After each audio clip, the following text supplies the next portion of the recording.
Alarm copies, car versus bicycle, triage to follow. Edgley 212, assuming command.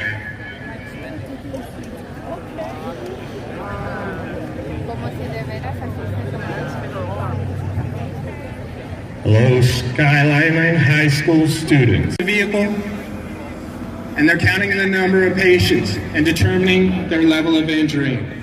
After they find out how many patients there are and how injured they are, they need to call for more resources. You can see we have PD out here today who will also be investigating the accident.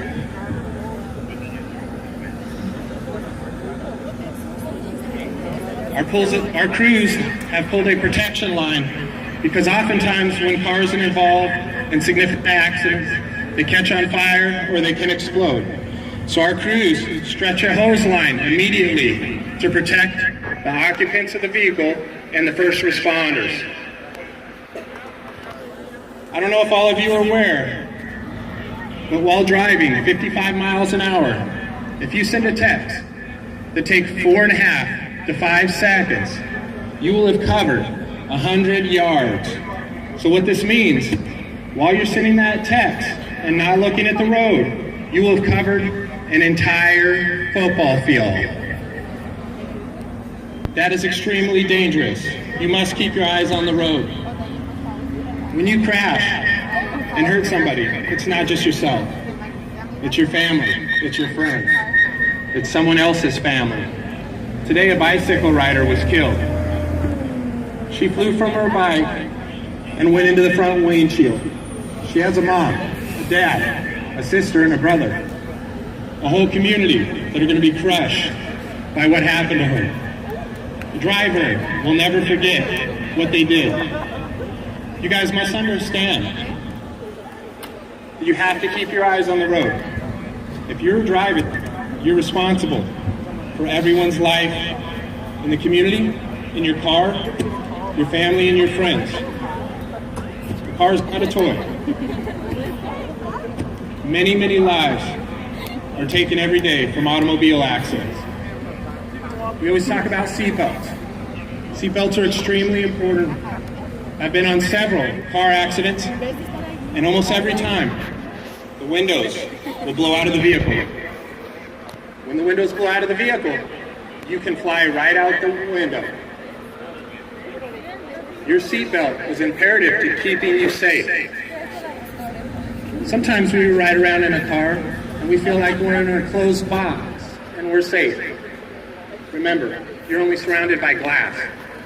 That glass will break. You will fly out the window if you're not wearing a seatbelt. Also, it's extremely important to not speed while driving. The faster you go, the longer it takes for you to stop your vehicle and to react. As you can see, our paramedic firefighters are carrying your deceased classmate away from the vehicle.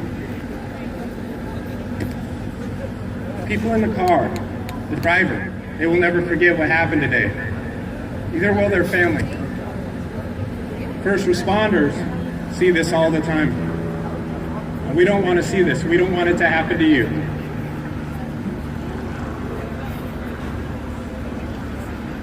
We have other occupants in the vehicle that are injured as well.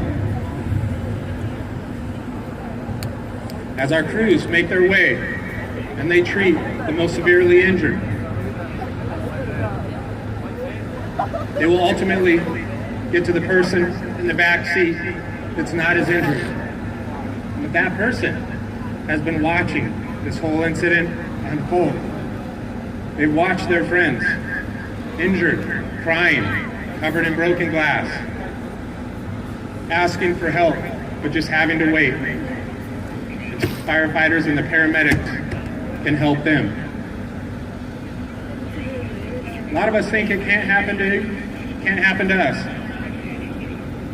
Unfortunately, like we said, 1 in 30 of you will possibly die from an automobile accident. Some of the things that you can do to prevent that from happening to you and your friends is to wear your seatbelts, slow down, pay attention. Don't mess around, play games in your car. Don't drink alcohol or do drugs. When we talk about drugs, we're talking about prescription medications. We're talking about the stuff they sell like Spice and things like that. It is not just illegal drugs. Anything that can impair your ability to think and react can put you in a position to where you get in an accident and potentially change yours and someone else's life forever.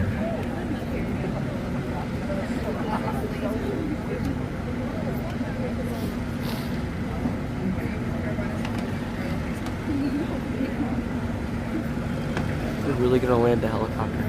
Guys, they're getting ready to land a helicopter on the football field. Look onto the scene and you see all the people here to help your students.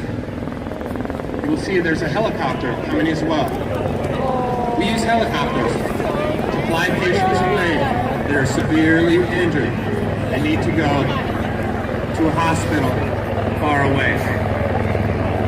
Sometimes we have so many people injured that the ambulances are not quick enough to get them to a trauma center. And we have to utilize helicopters to get them to a trauma center location.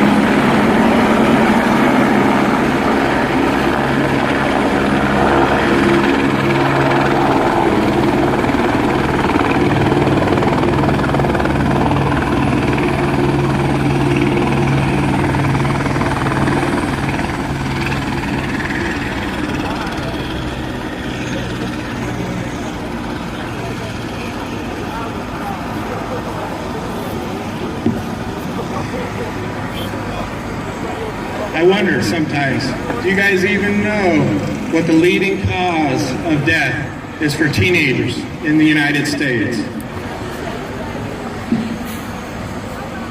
The National Highway Transportation Authority says their statistics point to traffic accidents being the leading cause of death for teenagers in the U.S. Some of you probably didn't realize that, but it's true.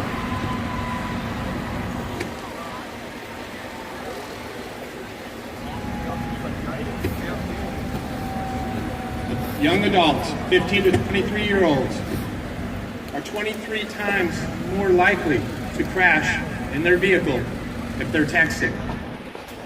Today, we have pictures on Instagram of us doing different things. We use Snapchat to show our friends the fun we're having. While you're operating a motor vehicle, that is not the time to utilize these technological resources.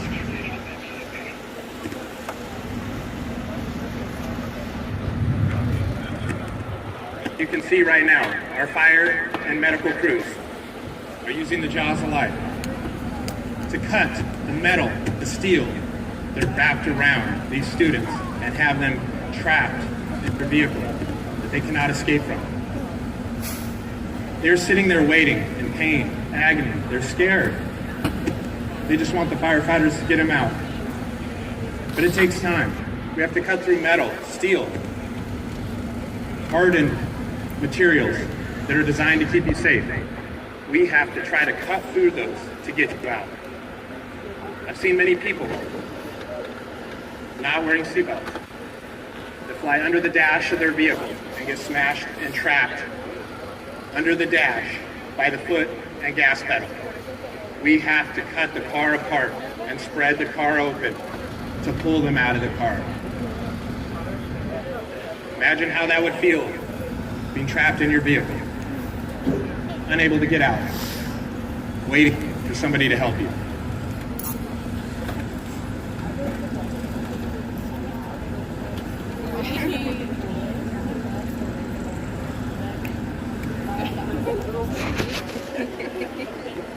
Just remember, the more people in your car when you're driving around, the more likely you are to be distracted.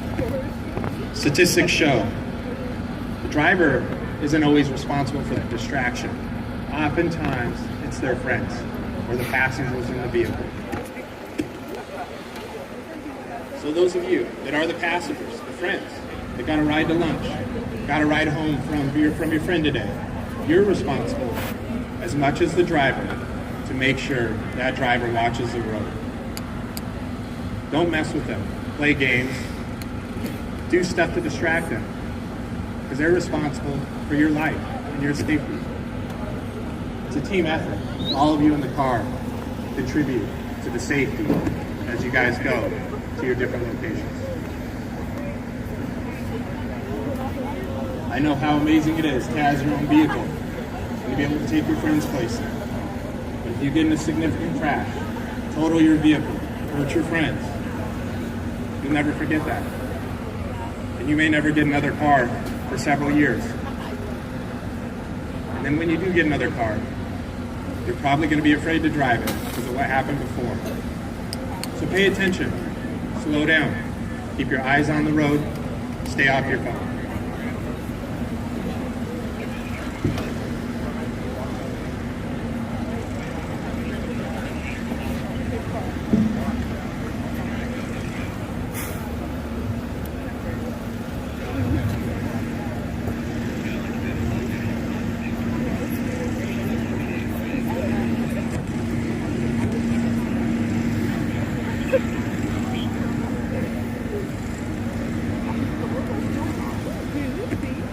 So as you can see, your student is walking on this treatment target.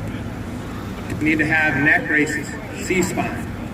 There's a flight nurse, paramedics. They're sticking needles in their arm, starting IVs, pushing life-saving medication. All this could have been prevented.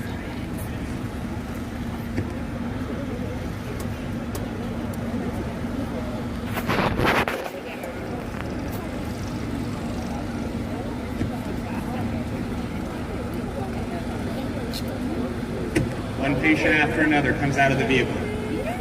Our crews work diligently to put the car apart. It wasn't designed to be cut apart. It was designed to stay intact and protect the occupant. But we've trained hours, countless hours. So if we respond out and you're stuck in your car, we know the appropriate way to dismantle that vehicle, step by step. We cut through the A post, we cut the windshield out, we cut through the B post where your seatbelt's attached. It's made of hardened steel. You can't do it with any tools. You have to have specialized equipment and specialized training. It's difficult, it's harder than it looks. And as we peel back the roof, we can typically remove all the occupants.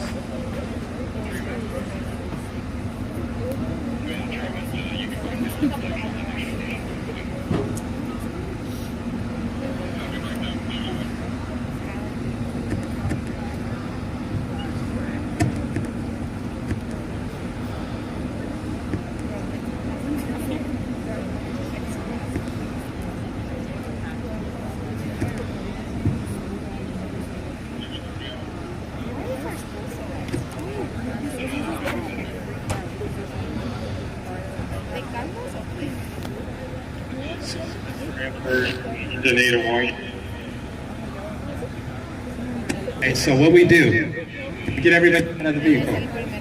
We get an all clear in the vehicle. We have to double check it and make sure that everybody's been removed. Sometimes that seems like a simple task, but we need to make sure nobody else is stuck somewhere in a compartment from the forces of the crash. Then we transfer the care over to the helicopter nurse.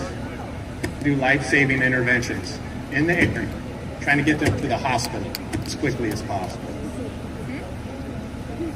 Today, I brought my friend out here. She's a trauma nurse. She's going to tell you what she sees after you're removed from the car. You're taken in the helicopter, and you're flown to a trauma facility where they have to repair your body. She's going to explain her experience.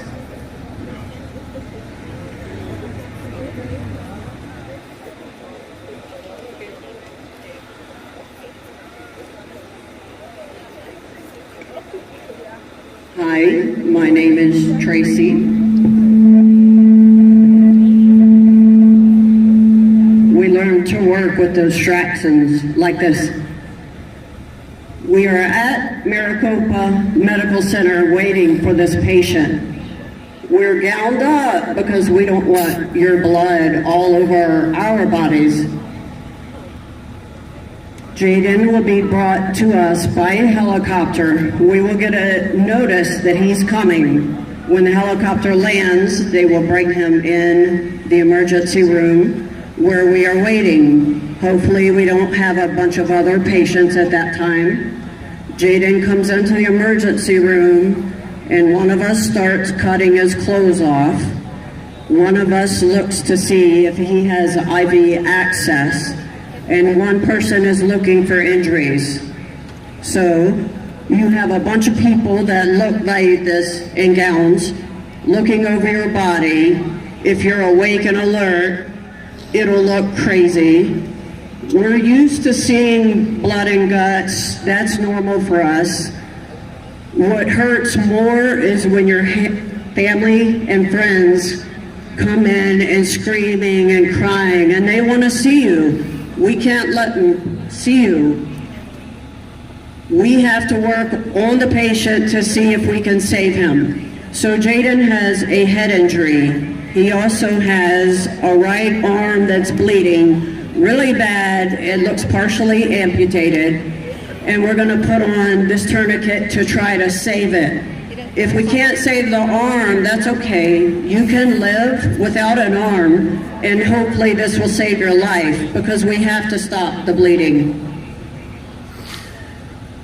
He's breathing fast and he's not making sense.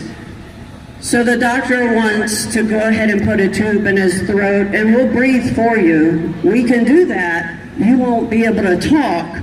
You won't be able to walk around or do what you want to do with this tube in your throat, but it goes to your lungs and it will give you the oxygen you need. So we'll hook that to a ventilator. But the ventilator is alarming now. There's a lot of pressure in your lungs. We listen, we don't hear breath sounds like we should. So that means there's air or blood in your chest where it should not be. So we're gonna put in chest tubes. They will fit. We'll take a scalpel and we'll cut between your ribs and make a hole. We'll put the tube in and make sure all these little holes are in your chest.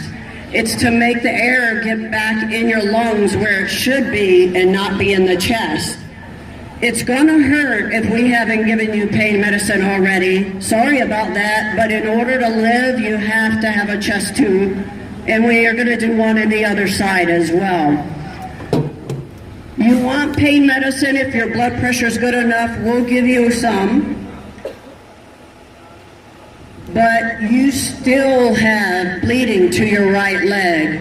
Now we've got to think about the bleeding in your right leg. How are we going to stop it? We put pressure on it. Your blood pressure still sucks. So we're going to do IV fluids. We realize you've lost a lot of blood, and we're going to give you blood too. So we've got to count what goes in and how much comes out. So you're going to get a Foley catheter.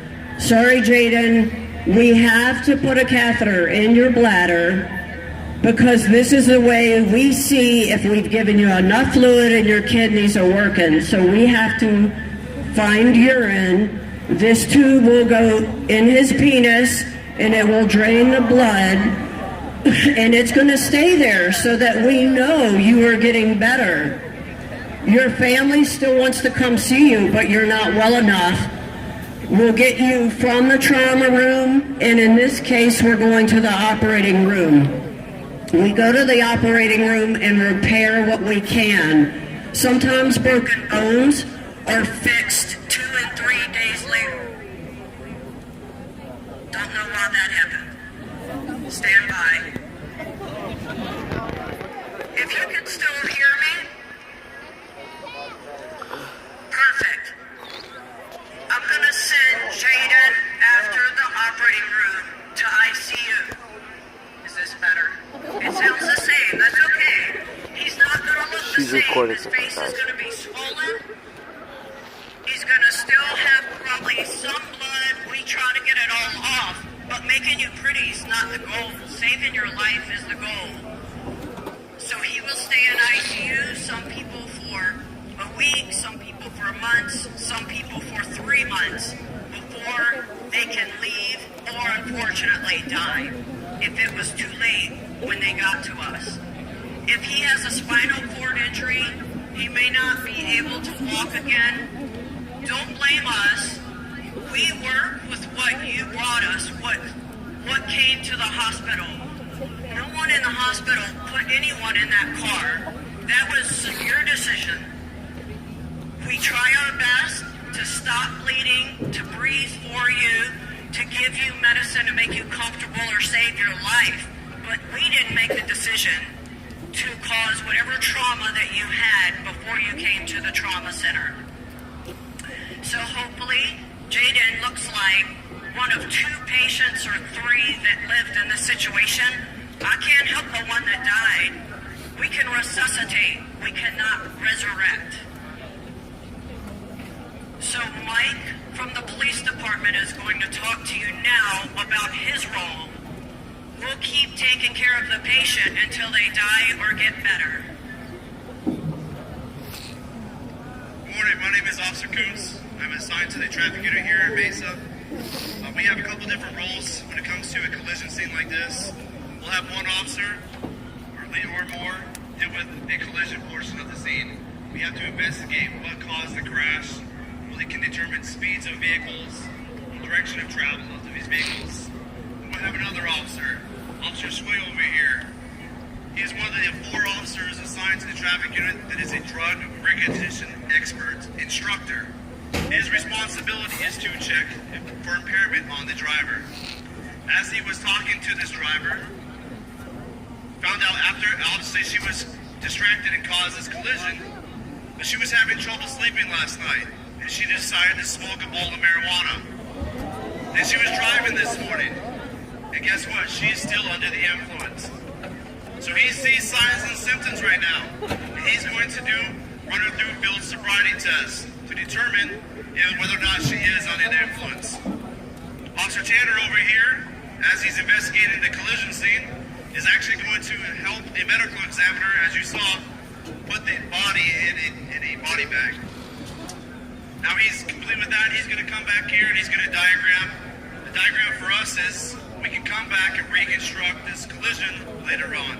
So he's going to find out exactly where the vehicle rested. Officer Sway currently is doing the horizontal gaze nystagmus. It is one of the many field sobriety tests that we will check for impairment on suspects. Next, he's going to run it through what's called the walk and turn. He's going to have her stand on a line, walk down a line. He's going to check for certain clues. There's certain things that we're looking for. Is she able to follow direction? Being instructed, she's having trouble right now, as you can see. He's trying to get her to face in a certain direction, and she's disoriented, she's confused. As you can see, she can't even stand on a line.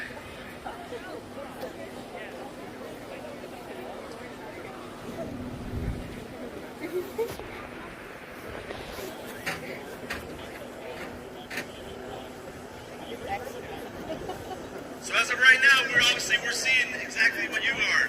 We're seeing some signs and symptoms.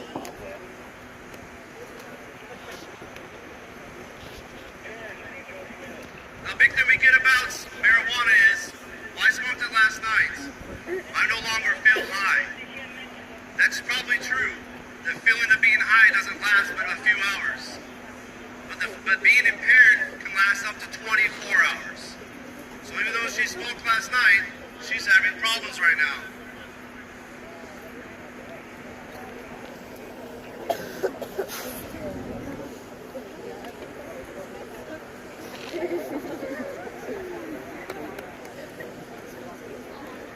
Everything she does, he's going to write down.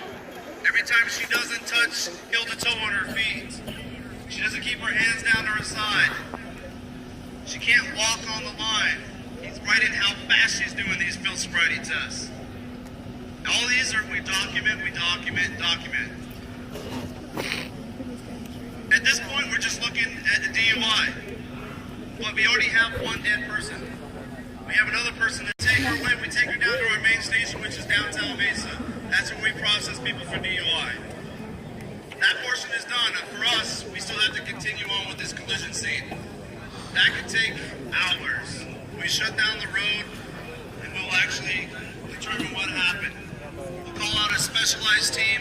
We have our big crimes unit. They come out and they will investigate this collision further.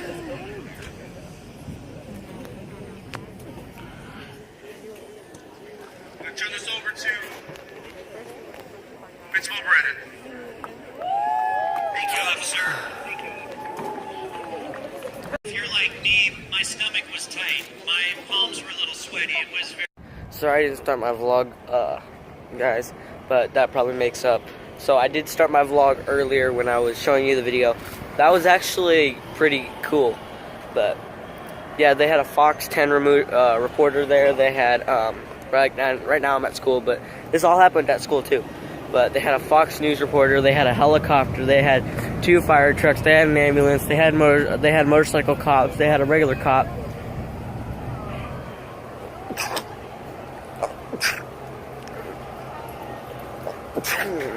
But yeah, so I'll see you guys later. Peace. Okay, guys. That video, the video I'm doing right now is where my school had like car accident performance, and they had everything there. So I just wanted to. I have to officially sign off. So like, comment, subscribe, and I'll see you guys later. Peace.